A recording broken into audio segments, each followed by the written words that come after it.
Hi, this is Mr. Evans, and for our final video, we're going to work on getting from a force diagram, solving for net force, getting that to get to velocity, which will get us to kinetic energy, which will get us to potential energy, which will get us to height. And so my goal in this video is we're going to just walk through one example problem that should be long enough to make this a relatively long video. And I'm going to basically make this video or this question as complicated as I can or requiring the most number of steps. So please do your best to follow along. So forewarning that as we go through this, you may have to pause the video because I can guarantee I will not be able to fit this all on the screen, and so I will have to be doing some erasing. Having said that, I'll try to warn you before I erase it so you can quickly pause the video and write down anything you need to write down. And so first, we have to start with our force diagram. And let's say this object has 450 newtons of weight. Let's cancel that out with some normal force. Let's say this object is being pushed with 150 newtons of force while, let's make that 180 newtons of force while experiencing 30 newtons of friction. Alright, so with this in mind, eventually I'm going to get to the potential energy and the height.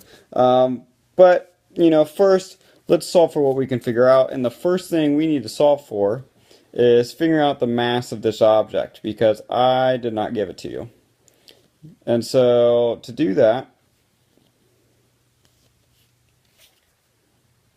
you just have to do 450 divided by 9.81, which gets you 45.9 kilograms. And so that is the mass of our object. And with that in mind, we can solve for acceleration. And so if I come over here and start using my F equals ma equation, net force is 150, which is right here. I do 180 minus the 30, that gets canceled out, and I get 150. The mass is 45.9, and now I can solve for A. And so the acceleration of our object is 3.27 seconds. So, in the question, what we're solving for height, I would have to give you an amount of time, just like what was on the previous video. And so let's say that this 3.27 seconds of acceleration occurred for 4 seconds.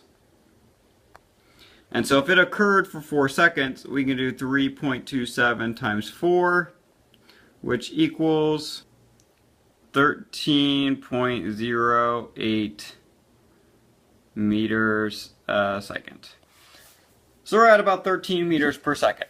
Okay, and so with that, and here I'm going to have to erase both our force diagram and the math on the right side. So if you need to, or if you're still catching up, go ahead and pause it. If not, I'm erasing. And so now we know the velocity, we know the mass of our object, which I should have written down, but I'm pretty sure it was 45.9. No, I'll try to keep that down at the bottom of the screen. And so with this, we can solve for the kinetic energy of the object. And so the kinetic energy of my object is 1/2 45.9 times 13.08 squared. And so I have kinetic energy equals 3,926.4 joules. And so now in this scenario, and I apologize because I'm already thinking of ways I can make this harder, but we're going to at least stick for this scenario for now, is, you can start picturing, and I'm going to go ahead and erase this bottom part here, so I can show you what I'm picturing, which is now we've solved for the kinetic energy of an object that has been pushed. Okay? And so whatever that object is, whether it be this little toy car or something, has been pushed with enough force that it now has this much kinetic energy. And the moment it has this much kinetic energy, we force it up a hill that we need to know the height of. And so what I'm asking is, what is the maximum height that this toy car can reach if I push it with enough force that it eventually ends up with this much kinetic energy.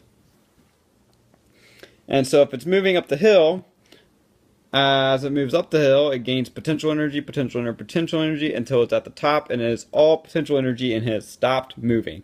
The moment it has stopped moving, it has reached our maximum height. And so our kinetic energy is 3,924.4.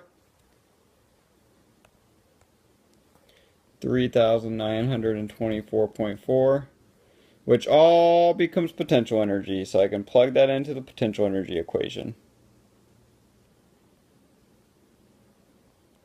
And so our mass is 45.9. We are still on Earth, so gravity is 9.81, and we can solve for h. And so at this point, I divide by 45.9 times 9.8 on both sides.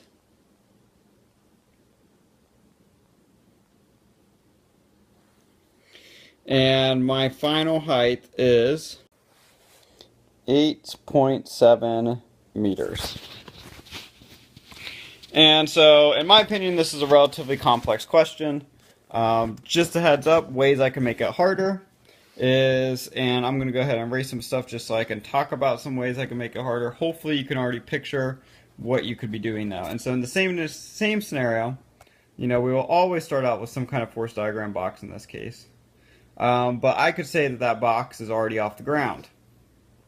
Okay, so I would be saying that the box already has some potential energy. So that would make it harder because you'd be solving for potential and kinetic to get total, and then you would work from there. With that in mind, another way it could be hard is I could give you a net force in two directions. And so all you would have to do with this one is a squared plus b squared equals c squared to get net force, and then the problem is exactly the same as before.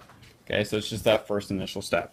The last and final way I could make this crazy hard, and it would require the combination of all three of these things, so I could have a force in two directions, I could have it off the ground as well, and just to make it as complicated as possible, I could have it over here on some kind of different planet or moon or something like that, where the gravity is not 9.81.